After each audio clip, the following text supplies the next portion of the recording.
마태복음 16장은 또 마태복음 중에서도 아주 중요한 장입니다. 예수님께서 마태복음 4장에서 갈릴리로 돌아오십니다. 갈릴리로 오셔서 갈릴리를 돌아다니시면서 가르치시기도 하고 복음을 선포하시기도 하고 또 질병을 치유하고 귀신을 쫓기도 합니다. 그렇게 시작된 갈릴리 사역, 대중 사역이 계속적으로 진행이 됐습니다. 여러 가지 사건들과 기적들과 만남과 갈등들이 있었어요. 그 모든 것들이 이 마태복음 16장을 향해서 오고 있다라고 여러분들이 생각하셔도 좋겠습니다. 그러니까 4장부터 15장까지 여러분들이 놓치셨다면 이 16장의 메시지를 잘 들으시기를 바랍니다. 오늘 페어뱅스에서 세 분이 오셨는데 축하드리겠습니다. 16장에는 세 가지 처음이 나옵니다. 첫 번째는 뭐냐 하면 베드로의 신앙 고백이에요. 하나님께서 이렇게 말씀하신 적이 있으세요. 예수님께서 세례 받으실 때 내 사랑하는 아들이요 내 기뻐하는 자다. 하나님의 아들이다 라는 것을 밝히신 적이 있어요. 귀신들도 이런 걸 밝힌 적이 있습니다.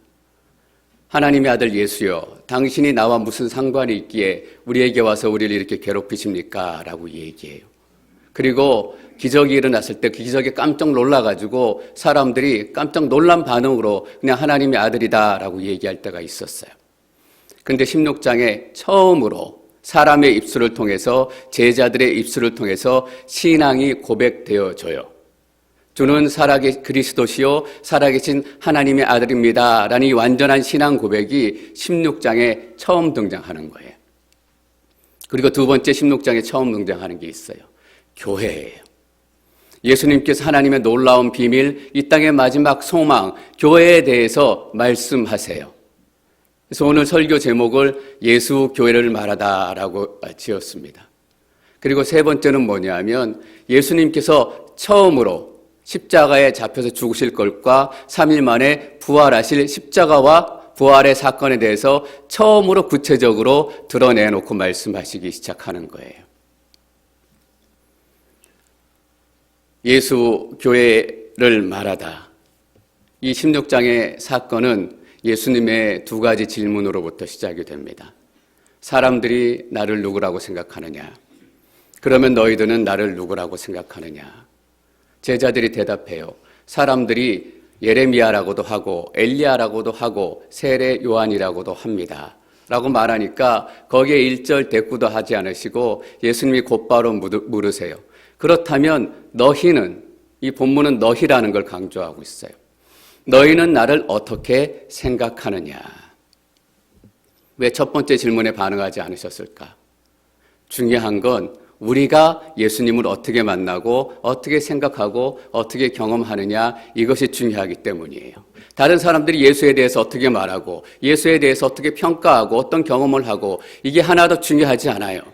정말 중요한 것은 내가 어떤 예수를 만났나, 내가 어떤 예수를 경험했나, 나의 신앙의 고백은 어떤 것인가, 이거다라는 것을 강조하는 거예요. 어떤 암에 걸리신 분의 고백을 제가 글로 쓴 걸 읽었습니다. 암 수술을 마치고 많은 분들이 문병으로 오신대요. 문병으로 오셔가지고 약은 잘 듣습니까? 수술은 잘 끝났습니까? 약은 얼마나 더 드셔야 된답니까? 이런 얘기를 한참 하시고 그냥 가시는 분들이 많대요. 근데 그분이 고백하는데 그런 분들은 안 오셨으면 좋겠대요. 왜냐하면 그냥 남의 얘기하는 것처럼 들린다라는 거예요. 자기한테 위로하러 와서 수술하는데 끝나고 와가지고 문병으로 왔지만 전혀 본인의 일이라고 생각하지 않고 남이 아픈 거고 남이 암 수술한 거고 남의 삶이다라고 생각하는 게 느껴진대요. 와가지고 함께 등이라도 한번 쓰다듬어주고 손을 잡고 함께 회복을 위해서, 삶을 위해서 기도해 주기를 원한다라는 거예요. 근데 어떤 친구분 얘기를 하나 쓰셨더라고요. 친구가 목사님이에요. 목사님이 그냥 캐주얼하게 이렇게 문병 왔을 때 괜찮을 텐데 왜 목사님들이 입는 칼라 옷 있잖아요. 이렇게 신부님들이 입는 것처럼 입고 와가지고 그 친구에 이렇게 얘기한대. 일부러 이 옷 입고 왔어. 어떤 의미겠어? 내가 친구로 온 것이 아니라 목사로 너한테 왔고 기도해 주려고 너한테 왔고 정말 하나님의 위로가 네 삶 가운데 있으면 좋겠다라는 마음으로 왔다라는 거예요. 근데 여러분 아세요? 많은 분들이 그냥 암에 걸린 환자 문병 가는 것처럼 남들의 이야기처럼, 남들의 상황처럼 그렇게 신앙생활하고 있는 거예요. 아, 집사님 손 들고 찬양하는 모습 보고 은혜 너무 많이 받았어요. 은혜 받는 거 좋아해요. 은혜 받는 거 좋아요. 근데 중요한 게 뭐냐면 내가 손 들고 하나님 찬양하는 거예요. 집사님 찬양하는 거 보고 내가 은혜 많이 받았어요. 그걸 보고 마치 내가 찬양하고 내가 하나님의 은혜에 있었던 것처럼 그렇게 착각을 해요. 저희 가끔 뉴스 학생들 컨퍼런스 합니다. 하면 학생들이 무릎 꿇고 막 울고 기도해요. 이때 부모님들이 깜짝깜짝 놀라시더라고요. 우리 애들이 어떻게 저렇게 하나님 앞에 무릎 꿇고 눈물 흘리며 가슴을 치며 회개하고 기도할까? 정말 깜짝 놀랐고 감동이 됐어요. 감동 받는 거 좋아요. 그런데 가슴을 치고 눈물 흘리며 기도하는 것은 내가 돼야 된다라는 거예요. 다른 사람들이 예수를 어떻게 만났나 하나도 중요하지 않아요. 전 여러분들이 이 예수님에 대한 직접적인 경험과 체험과 믿음의 고백이 있으시기를 축원합니다. 그렇다면 질문이 생겨요. 첫 번째 질문은 예수님께서 안 물어봐도 괜찮으세요. 그냥 너희들은 나를 누구라고 생각하느냐라고만 물으셔도 돼요. 근데 첫 번째 질문을 안 빼놓고 하시는 거예요. 사람들은 나를 누구라고 생각하느냐. 왜 첫 번째 질문을 물으셨을까? 사람들이 예수님을 어떻게 생각하느냐, 그게 중요하기 때문이에요. 여러분, 왜 중요할까요? 그 세상이 내가 믿음을 가지고 고백하고 살아가야 되는 세상이기 때문이에요. 우리 가족 중에는 여전히 예수 믿지 않는 가족이 있고 여전히 내 아들, 내 딸 예수 믿게 해주십시오라고 기도하고 있고 그 세상이 내가 살아가야 되는 세상이고 그 세상이 내가 교회를 지어야 되고 그렇기 때문에 이 땅에 교회가 필요하다라는 것을 알려주는 것이기 때문이에요. 그래서 여러분, 다른 사람들이 어떻게 예수에 대해서 생각하는가, 그게 굉장히 중요해요. 그것을 잊고 산다면 우리는 너무 천진난만한 신앙을 가지고 있는 거예요. 예수 믿지 않으려고 많은 사람들이 이렇게 얘기합니다. 어떻게 사랑의 하나님이 자기가 만드신 인간들을 지옥으로 보낼 수 있나? 그 하나님은 사랑의 하나님 아니다. 그런 하나님이라면 내가 믿을 수 없다. 믿지 않겠다라고 얘기해요. 여러분, 하나님께서는 우리가 지옥 가기를 원하지 않으세요. 하나님의 피조물들이 지옥의 불구덩이에 빠지기를 원하시지 않는다고요. 그래서 어떻게 하신 거예요? 예수님을 이 땅 가운데 보내신 거잖아요. 예수님을 이 땅 가운데 보내셔서 우리에게 주시는 살아있는 메시지는 무엇입니까? 나는 너희들이 지옥 가기를 원하지 않는다. 나는 너희들이 고통 가운데 사는 걸 원하지 않는다. 나는 너희들이 실패자로 사는 걸 원하지 않는다. 이 메시지로 예수님께서 이 땅에 오신 거예요. 하나님께서 100만 불씩 가져와라. 그러면 지옥 보내지 않을게. 이렇게 얘기하셨어요? 아니에요. 태어나서 한 번도 죄를 짓지 않으면 그런 사람들만 내가 지옥 보내지 않고 천국 가게 하겠다. 이렇게 말씀하셨어요? 아니에요, 여러분. 한 번도 다른 사람 뒷담화 하지 않은 사람만 천국 갈 수 있다? 우리는 다 못 가죠. 아니에요. 하나님, 내가 어떻게 그런 것들을 이룰 수 있어요? 나는 그런 것들을 할 수 없어요. 라고 하나님께서 요구하지 않으셨어요. 하나님께서 뭘 우리에게 얘기하신 거예요? 예수 그리스도의 메시지에 반응하기만 하면 된다. 하나님, 나는 나를 구원할 수 없어요. 나는 나의 죄 문제를 어떻게 해결할 수 없어요. 예수님께서 나의 인생의 문제들을 해결해 주세요. 라는 믿음의 고백만 드리면 된다라는 거예요. 근데 안 한대요. 싫대요. 내 마음대로 살 테니까 내버려 두래요. 그러면 사람들이 한 얘기는 사랑의 하나님이 어떻게 우리를 지옥에 보낼 수 있냐라고 얘기해요. 여러분, 앞뒤가 안 맞지 않아요? 하나님께서 뭐 대단히 엄청나게 어려운 일 우리에게 요구하신 거예요. 미국에 34살 된 어떤 여자 코미디언이 낙태를 하고 나서 낙태의 경험을 어떤 토크쇼에 나와가지고 얘기를 했더라고요. 근데 이 34살 먹은 여자 코미디언의 그 얘기가 충격적이에요. 첫 마디가 이렇게 시작해요. 여러분, 낙태하러 가십시오. 제가 낙태하면서 어떤 생각이 들었는지 아십니까? 어떤 기분이 들었는지 아십니까? 내가 너무 파워풀해진다라는 기분을 가졌어요. 사람들은 내가 하나님 되지 마라라고 얘기하죠. 그런 사람들이 있죠. 그런데 내가 낙태를 마치고 병원을 걸어 나오는 순간 내가 하나님이 된 것 같았어요.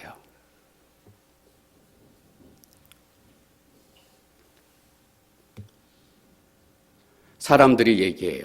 엘리야라고도 얘기하고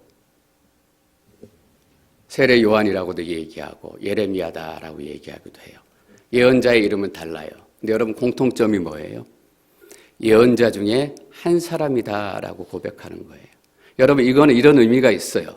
유대인들은 메시아가 오기 전에 어떤 예언자가 와야 된다라고 생각했어요. 각자 생각하는 예언자는 달랐어요. 예레미야가 와야 될 것이고 엘리야가 와야 될 것이고 또 다른 예언자가 와서 준비를 하고 메시아가 올 것이다 라고 생각했어요. 예수님을 예언자라고 생각한 것은 뭐예요? 결론적으로 이거예요. 예수님은 메시아는 아니다라는 거예요. 예수님 특별한 존재고 병도 고치고 예수님의 메시지도 권위가 있었지만 예수님은 그리스도는 아니고 메시아는 아니다라는 거예요. 이것이 지금 무리들이 얘기하는 거죠. 세상 사람들이 얘기하는 거죠. 예수님 특별한 사람 같아. 많은 가르침을 우리에게 주신 것 같아. 그렇기 때문에 주일날 11시 반에 와서 내가 여기 앉아가지고 노래할 수 있어. 설교 들을 수 있어. 그리고 은혜의 주님이 손을 뻗어서 다른 사람들을 이렇게 웃으면서 바라볼 수 있어. 그런데 예수님은 구원자가 아니라 예언자야. 그러니까 내 인생 건들지 마라는 거예요. 내가 이 정도까지는 양보하겠지만 예수님 더 이상 내 인생 넘어와서 내 인생 건들지 말고 내 인생 바꾸지 말고 그냥 내가 살던 대로 내버려 두세요라고 얘기하는 거예요. 이것이 세상이라는 거예요. 그래서 오늘 이 말씀을 하신 가이사라 빌립보가 특별히 중요한 의미가 여기 있어요. 가이사라 빌립보라는 도시는 갈릴리에서 몇십 마일 북쪽에 있는 아마 갈릴리 호수에서 몇 시간은 가야 되는 그런 거리에 있는 헬몬산이라고 가장 높은 산이 있어요. 아마 백두산 높이 정도 되는 것 같아요. 요단강의 물줄기예요.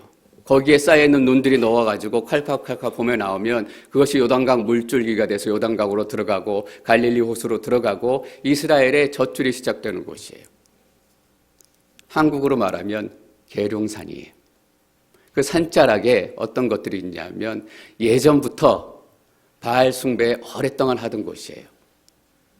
그리고 예수님 당시에는 어떤 신전이 있었냐 하면 판신의 신전이 있었어요.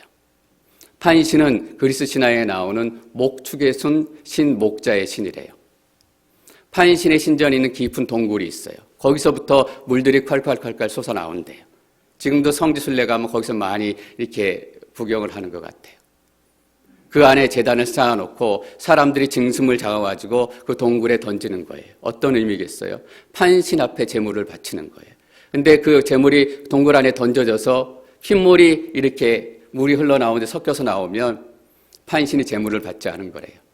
그런데 핏물이 섞여 나오지 않고 씻혀서 깨끗한 물이 나오면 판신이 그 제물을 받은 거다라고 사람을 생각했어요. 판신만 있는 건가? 네메시스라고 말하는 이스라엘의 그리스의 복수의 여신의 신전도 마당도 있었어요. 그리고 신성한 염소의 신전, 제우스의 신전, 그리고 로마 황제의 신전, 모든 우상의 신전들이 다 모여있던 거예요.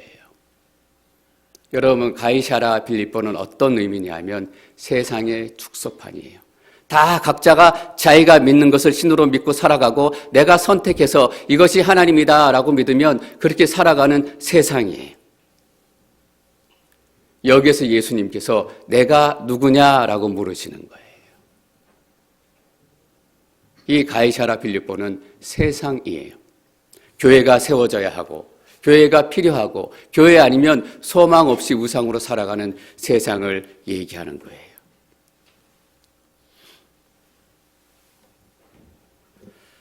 16절 말씀 한번 같이 읽겠습니다. 16절 시작.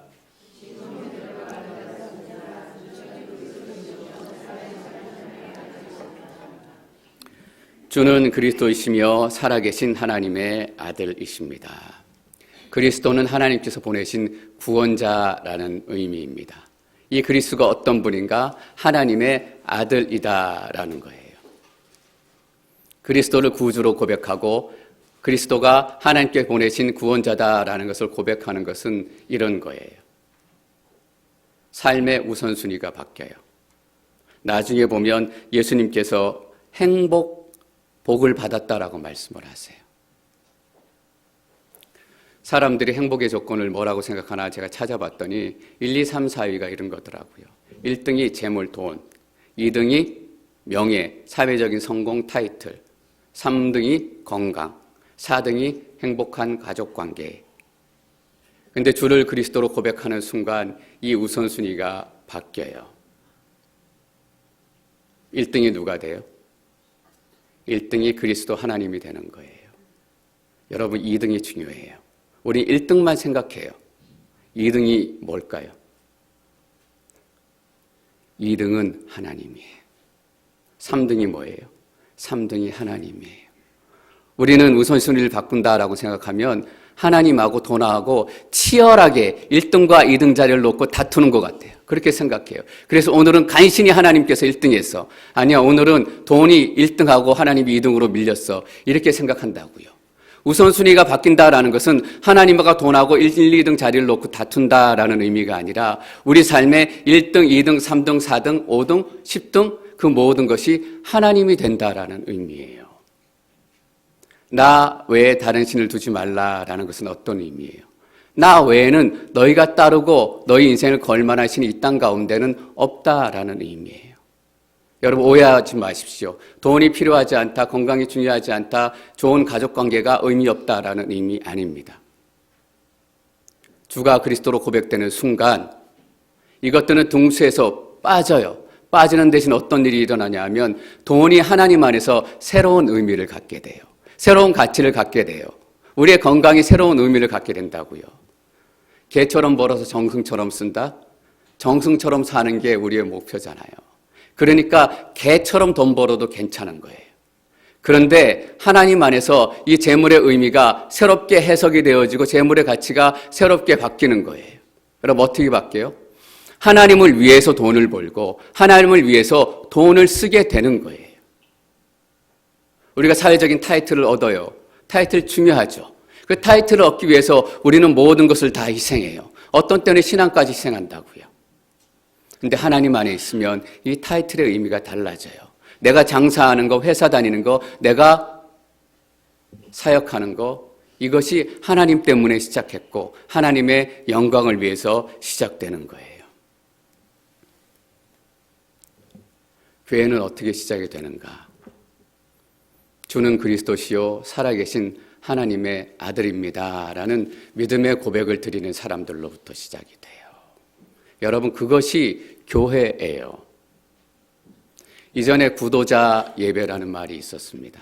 사실 구도자 예배라는 말은 틀린 말이에요. 예배는 누가 드리냐 하면 주는 그리스도시요 살아계신 하나님의 아들이십니다. 예수님의 질문에 답을 찾은 사람들이 예배 드리는 거예요.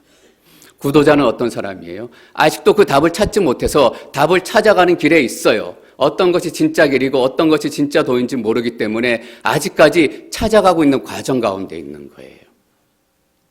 그래서 오늘 많은 분들이 다 예배드리고 있지만 다 예배드리는 것이 아니라 어떤 분들은 아직 구도의 길에 있고 어떤 분들은 예배의 길에 있는 거예요. 그래서 우리 교회 안에는 구도자와 예배자가 섞여 있어요. 저는 구도자 여러분들에게 특별히 당부드리고 싶은 말씀이 있어요. 여러분, 하나님 찾는 거 포기하지 마십시오. 구도의 길을 포기하지 마십시오. 예수 만나는 걸 포기하지 마십시오. 어떤 분들 저에게 목사니까 와서 이렇게 얘기하시는 분들 계세요. 목사님, 잘 안 돼요. 잘 안 믿어져요. 제가 매일 예배에 와서 하는데 손 들고 찬양하는 게 어렵고 아직도 은혜가 뭔지 모르겠어요. 신앙의 고백이 어떤 의미인지 모르겠어요. 목사님, 포기하고 싶어요. 여러분, 절대 포기하지 마십시오. 제가 제자들의 얘기를 좀 드리려고 해요. 제가 15장에 가나안 이방 여인의 이야기를 나눴습니다. 그 여인이 이방 여인이었지만 귀신 들려서 아주 괴로워하는 딸을 위해서 예수님을 쫓아왔어요. 그 예수님의 무릎 앞에 앉아가지고 예수님, 내 딸 고쳐주십시오 라고 얘기했는데 예수님께서 걔들에게 이 음식을 주는 게 합당하지 않다라고 얘기하시니까 여인이 뭐라고 얘기했는지 기억이 나세요? 걔들도 주인의 상에서 떨어지긴 부스러기를 먹습니다 라고 얘기하세요. 그때 예수님께서 뭐라고 얘기하셨어요? 여인아, 내 믿음이 크다라고 얘기하셨죠. 그 다음에 어떤 사건이 기록이 되냐 하면 저희가 함께 나누지 않고 그냥 비슷한 내용이기 때문에 넘어갔는데 7병2여라고 저희가 얘기하죠. 5병2여가 아니라 떡 7개와 물고기 몇 마리로 예수님께서 4,000명을 다시 먹이는 사건이 나타난다고요. 5,000명을 먹이셨고 가나안 여인의 기적이 있었고 4,000명을 먹이신 사건이 일어나요. 근데 여러분 이 사건의 결론이 뭔지 아세요? 제자들의 반응이 뭔지 아세요? 16장 8절 말씀 한번 읽어보겠습니다. 16장 8절 함께 읽습니다. 시작. 너희 믿음이 적은 자들아 왜 빵이 없는 것을 두고 말하느냐. 너희 믿음이 없는 자들아, 제자들에게 말씀하시는 거예요. 가나안 여인에게는, 예수님을 잠깐 만난 그 여인에게는 내 믿음이 크도다라고 말씀하셨는데 예수님이 사역을 시작하신 이후에 내내 같이 다녔잖아요. 12명은 기적의 자리마다 함께 있었던 사람이에요. 다 밖에 있던 어떤 사람은 어떤 기적의 현장에 있었고 어떤 기적의 현장에 있지 않았어요. 근데 예수님의 제자들은 늘 함께 있었어요. 5병2여도 경험하고 7병2여도 경험하고 예수님이 늘 가르쳐 주셨잖아요. 어떤 사람들은 이러고 가르칠 때 있었고 없었고 이랬지만 제자들은 예수님의 가르침 현장에 늘 함께 있었어요. 그리고 나머지 반 공부도 했어요. 예수님께서 특별히 가르쳐 주셨어요. 4장부터 15장, 16장 초반까지 그렇게 가르쳐서 왔는데 제자들의 영적인 결론이 뭡니까? 이 믿음이 없는 자들아. 여러분 이 정도 가르쳤는데 믿음 안 생기면 가망 없는 거 아니에요? 구제불능이죠. 그 구제불능인 베드로의 입술을 통해서 주는 그리스도시요 살아계신 하나님의 아들이다라는 고백이 나와요. 예수님께서 깜짝 놀라서 이렇게 말씀하시잖아요. 17절 말씀 함께 읽습니다. 시작. 예수께서 대답하셨습니다. 요나의 아들 시몬아, 내가 복이 있다. 이것을 내게 계시하신 분은 사람이 아니라 하늘에 계신 내 아버지시다. 12명의 제자들은 구제불능이었습니다. 우리 또한 구제불능이었어요. 그런데 우리가 성경을 읽으면 성경 구절 구절마다 절대로 포기하지 말라라는 메시지가 담겨 있어요. 여러분 왜 그럴까? 구제불능이고 가망성이 없고 이제는 제자를 갈아치워야 될 그런 상황인데 하나님께서는 계속 소망을 버리지 말고 네 인생에 하나님의 꿈이 있고 계획이 있고 절대 주저앉지 말라라고 말씀하세요. 왠지 아세요? 하나님에게 소망이 있기 때문이에요. 여러분 이 말씀 어떻게 들리세요? 이것은 네 육신으로 깨달은 것이 아니라 하나님께서 네 안에서 가르쳐 주신 것이다 라고 얘기하는 거예요. 나의 생각으로 나의 경험으로 나의 입술로 믿음을 고백할 수 없고 소망을 가질 수 없는 그 순간에 하나님께서 우리 안에 역사하시기 시작한다라는 거예요. 여러분 그래서 소망을 버리지 말라라고 얘기하세요. 어떻게 베드로가 이 굉장한 믿음의 고백을 드릴 수 있었는가? 하나님께서는 아직도 베드로를 포기하지 않고 아직도 12명의 제자들을 포기하지 않고 끝까지 붙들고 계신 거예요. 성도님 한 분 한 분의 얘기를 듣고 그 기도 제목 들을 때 참 속상할 때가 너무 많습니다. 어떻게 이렇게 변하지 않을까? 어떻게 이렇게 오래 기도했는데 이분의 딸과 아들과 남편은 그렇게 변하지 않을까? 가망이 없다. 구제불능이다. 이런 생각이 들 때 있어요. 근데 하나님께서 그 인생 가운데 새로운 고백을 시작하신다라는 메시지예요. 그래서 예수님께서는 베드로 보고 뭐라고 얘기하십니까? 베드로야 내가 복이 있다라고 말씀하시죠. 여러분 여기서 복이 있다라는 것은 행복한 사람이다라는 의미입니다. 그냥 행복하다라는 정도가 아니라 베드로야 네가 이 세상에서 제일 행복한 사람이다라는 거예요. 저는 예수님의 이 선언을 들으면서 신명기 33장의 이야기가 생각이 났어요. 신명기 33장 29절 말씀 함께 읽겠습니다. 29절 시작.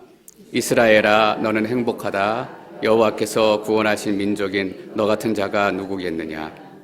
그분은 내 방패시며 도우시는 분이시고 내 영광스러운 칼이시다.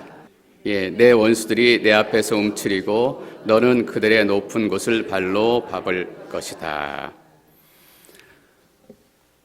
모세가 이스라엘 백성들에게 설교를 마치면서 이렇게 하는 거예요. 이스라엘아, 너는 행복하다. 이전의 번역이 조금 더 마음에 와닿긴 하더라고요. 이스라엘아, 너는 행복자여라. 너는 행복한 사람이다. 라고 모세가 선포해요.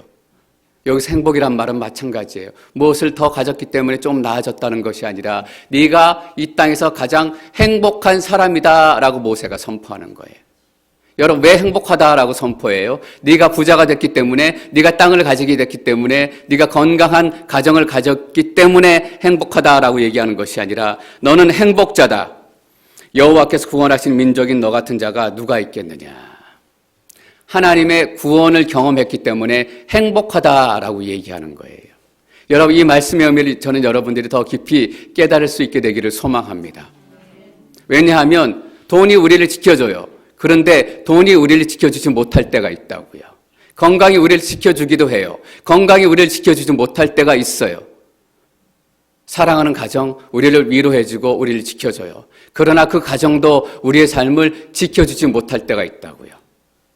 그래서 29절에 뭐라고 얘기해요? 그분은 내 방패시며 그 모든 것들이 네 방패가 될 수 없는 그런 상황 가운데서도 하나님께서는 너의 방패가 되어주신다라는 선언이잖아요. 여러분, 돈이 없어도 건강이 없어도 때로는 가정이 어려워져도 하나님께서 구원자가 되시면 우리의 방패가 되신다라는 것을 우리는 경험하게 될 줄 믿습니다. 하나님께서 여러분들을 지키신다라는 의미잖아요. 방패가 되셔가지고 어떤 바람이 불든지 어떤 고난이 닥쳐오든지 하나님께서는 여러분들의 인생에 방패가 되실 거예요. 도우시는 분이시고 아무도 도와주지 못할 때 있어요. 아무리 가까이 있는 사람도, 아무리 가까이 있는 목사고 능력 있는 목사도 여러분의 삶을 돕지 못할 때가 너무나 많아요. 요즘에 저희 공동체에 편찮으시는 분들이 많아요. 목사이지만 마음이 안타깝고 아플 때가 너무나 많습니다. 직접 도와드릴 수 있는 것이 없기 때문에. 그런데 여기에 소망이 있는 거예요. 그분은 당신을 도우시는 하나님이십니다. 이 땅에 아무것도 여러분들을 도우실 수 없을 때 하나님께서 여러분들의 구원자가 되셔서 여러분들을 도우신다라는 거예요. 또 그분은 어떤 분인가? 내 영광스러운 칼이래요. 칼이래요, 여러분. 여러분 대신해서 싸워주시는 분이에요. 우리 이런 경험 많아요. 막 싸우고 와가지고 집에 돌아왔는데 거기서 이 얘기 좀 할 걸. 그냥 이 얘기를 한번 딱 받아쳤어야 되는데 그런 얘기는 꼭 왜 집에 와서 생각이 나는지 모르겠어요. 이 얘기 가서 딱 한마디만 해주면 찍소리 못할 텐데 그런 마음 들 때 많잖아요. 내가 좀 더 잘 싸울 수 있었는데. 여러분, 그럴 때 누가 싸워주세요? 여호와께서 여러분들을 위해서 싸워주시는 거예요.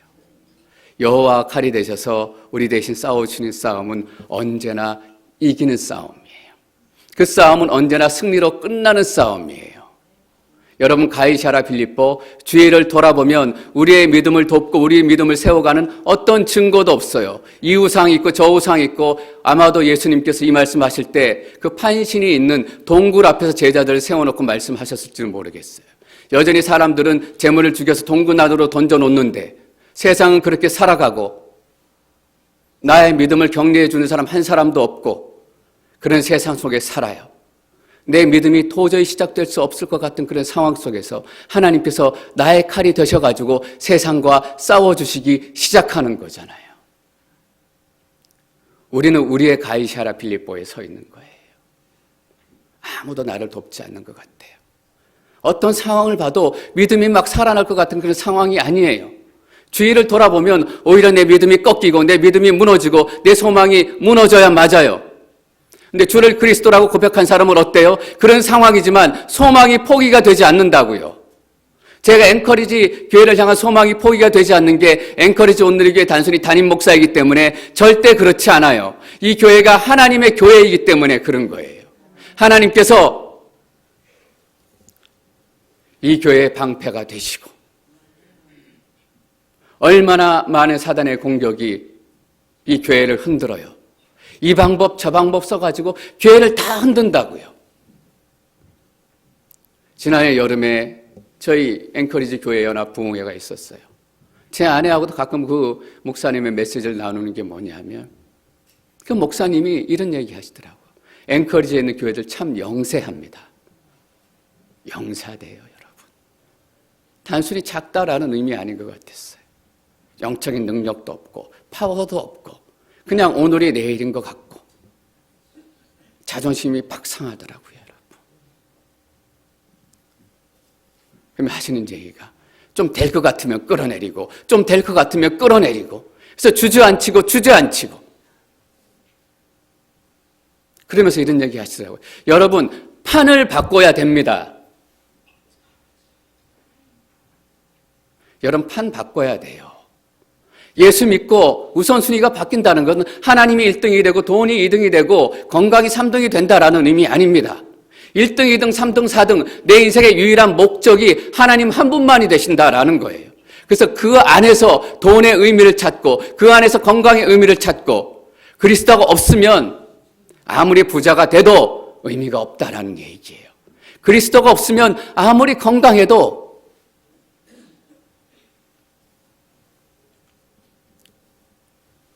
오늘 이 말씀 준비하면서 또 그 목사님의 그 얘기가 생각이 나서 기분도 나쁘고 불쾌하기도 하고 자존심도 상하고 근데 내 교회 아니니까 박재영 목사 교회 아니니까 저희가 다음 주에 더 안 울겠지만 예수님께서 뭐라고 얘기하세요? 내 교회를 세울 것이다. 박재영 목사의 교회, 어떤 장로의 교회, 집사의 교회, 이 교회가 아니라 내 교회를 세울 것이다 라고 얘기하셨어요. 예수님의 교회이기 때문에 우리가 소망이 있는 거예요. 그래서 이렇게 생각했어요. 기도하면서 하나님 왜 일어서려고 그러면 뒤에서 끌어내리고 왠지 아세요? 여기가 진짜 교회가 필요한 땅이기 때문이에요. 제가 그걸 알게 됐어요. 앵커리지에 교회가 필요하지 않다면 교회가 일어서도 사단은 그냥 놔둘 거예요. 앵커리지에 진짜 은혜가 필요하지 않다면 교회가 많이 모이든 적게 모이든 사단 그냥 그 정도 해봐라 놔둘 거예요. 근데 왜 사단이 매번 끌어내려요? 왜냐하면 진짜 교회가 앵커리지에 필요하기 때문이에요. 앵커리지에 진짜 교회가 필요한 사람들이 너무나 많기 때문이에요. 예수 그리스도의 소망이 필요한 사람이 너무나 많기 때문에 사단은 절대 두고 보지 못하는 거예요.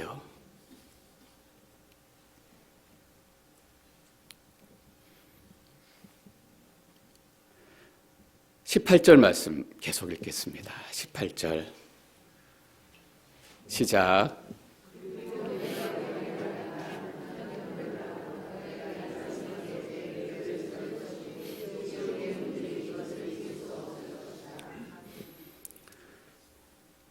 너는 베드로다. 내가 이 반석 위에 교회를 세울 것이니. 여러분 여기 잘 보셔야 돼요. 예수님께서 내 교회를 세울 것이다 라고 얘기하지 않고 이 반석 위에 교회를 세울 거다라고 얘기하세요. 이 반석을 강조하시는 거예요. 여러분 베드로라는 뜻은 무슨 뜻이냐 하면 반석이라는 뜻이에요. 이 반석이라고 얘기한 것은 베드로를 얘기하시는 거예요. 그래서 베드로가 실제로 교회의 기초돌이 됐어요.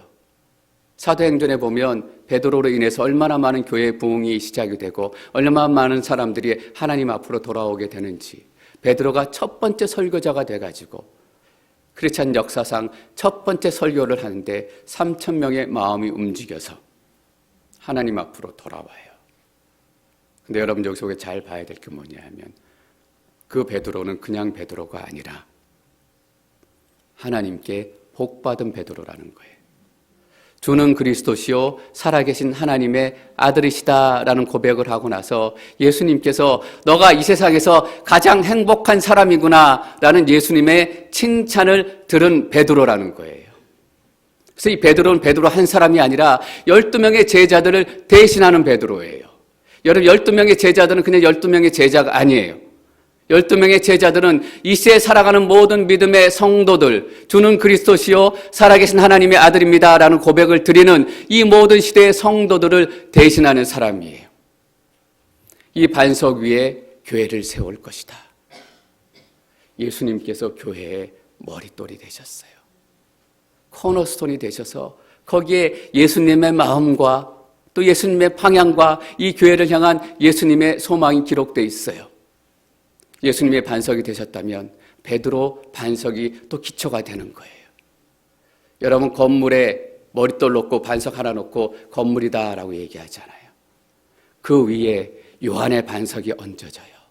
그 위에 박재영 목사의 반석이 얹어지고 그 위에 정석환 장로님의 반석이 얹어지고 그 위에 우리 염혜숙 권사님의 반석이 얹어져서 교회가 되어져 가는 거예요, 여러분. 그러니까 교회를 뭐라고 얘기하시냐면 지옥의 문들이 이것을 이길 수 없다라고 얘기해요. 예수님께서 교회를 세울 것이다 라고 말씀하시고 첫 번째 교회에 대해 설명하시는데 첫 번째 설명이 뭐냐면 지옥의 문들이 이 교회를 이기지 못할 것이다. 지옥의 문은 뭐예요? 죽음의 문이고 죽음의 권세고 사단의 권세고 이 교회를 흔들고 꺾어뜨리려고 하는 많은 방해예요. 죽음의 권세가 이길 수 없을 것이다.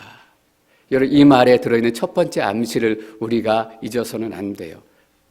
그 죽음의 권세가 이기지 못할 것이다 라는 그 얘기만 우리의 도취가 되어 있어요. 근데 그 권세들이 이기지 못할 것이다 라는 말의 첫 번째 암시는 죽음의 권세들이 공격할 것이다 라는 전제가 있는 거예요. 여러분, 반드시 공격해요. 반드시 흔들려고 공격하는 거예요. 그런데 베드로 반석 위에 베드로만 있는 것이 아니라 요한과 야고보와 사도 바울과 박재영 목사와 장로님과 권사님과 여러분들의 반석이 두텁게 쌓여져 있기 때문에 끌어내리고 때로는 돌 하나가 무너져 떨어질 때가 있어요. 그러나 그 교회는 절대로 흔들리고 죽지 않는 거예요. 여러분 보세요. 얼마나 많은 시간 동안 교회를 무너뜨리려고 끌어내리고 또 끌어냈었어요. 근데 이 앵커리지 교회 사라지지 않잖아요. 앵커리지의 교회 무너지지 않잖아요. 끌어내리고 또 끌어내는 것이 아니라 내려지면 또 올라가고 내려지면 또 쌓고 저 앵커리지 온누리교회 13년, 14년의 역사가 그런 역사 아닌가요? 때로는 보이는 공격으로 누군가 와서 방해하고 어떤 분들이 옛날 얘기해 주시는 게 있더라고요. 그 전에 이럴 때도 있었대요. 목사님이 와서 축원합니다 라고 축도 마치고 눈을 떠보면 누가 옆에 와서 서 있대요. 얼마나 깜짝 놀랐겠어요. 섰던 분들은 목사님 어렵지만 그때에 비하면 양반이에요 라고 얘기하시는 분들 계시더라고요. 근데 여러분 착각하지 마십시오. 우리 양반 되려고 교회 나오는 거 아니잖아요. 아니에요, 여러분. 저번에도 말씀드렸지만 올해 첫 수요 예배 때 그때 많은 분들이 오시진 못했지만 한 분 한 분 제가 안수기도 해드렸어요. 소망도 있고 또 어떤 분들은 너무나 마음이 상해 있고 아파 있어서 제가 기도하면서 제 마음이 너무 아프더라고요. 근데 한 권사님 손을 놓고 기도하는데 제가 깜짝 놀랐어요. 기도하면서 그런 마음이 전해진 거 처음이에요. 권사님 손을 놓고 기도하는데 그 권사님이 교회를 얼마나 사랑하시는지, 교회를 얼마나 생각하시는지 기도하면서 제가 알겠더라고요. 이 권사님의 마음 속에는 앵커리지 온누리 교회밖에 없구나. 눈을 뜨나 눈을 깨나 이 권사님은 교회만 생각하시는구나. 교회 걱정하고 교회 염려하고 교회 기도하고 교회 소망을 가지고. 여러분, 지옥의 문들이 절대 이길 수 없다고요. 어떤 이름으로 공격해도 어떤 방해가 있어도 지옥의 문들이, 지옥의 권세가 절대 내 교회를 이길 수 없다라고 예수님께서 단언하며 선포하세요. 우리는 우리 각자 나름대로의 가이사랴 빌립보에 서 있어요. 어떤 분들의 눈에는 한숨밖에 보이지 않을 수 있어요. 어떤 분들의 마음속에는 고통밖에 남아있지 않을 수 있어요. 나는 베드로처럼 이런 믿음 고백하지 못해요. 눈에 보이는 것들이 그것뿐이라면 내 믿음도 흔들리고 내 믿음도 주저앉고 우리 교회들도 무너질 거예요. 여러분, 그런데 그때 그 심령 속에서 누가 역사하기 시작하는 거예요? 하나님께서 베드로의 입을 열어서 가이사랴 빌립보, 세상의 축소판, 다시 말하면 세상의 한가운데서 그리스도를 외치게 한단 말이에요. 여러분, 교회는 절대 죽지 않습니다. 교회는 절대 망하지 않습니다. 여러분, 하나님 때문에 우리의 소망 절대 무너지지 않을 거예요. 여러분, 외치시게 될 겁니다. 여러분들의 입술이 열리게 될 줄 믿습니다. 주는 그리스도시요 살아계신 하나님의 아들이십니다.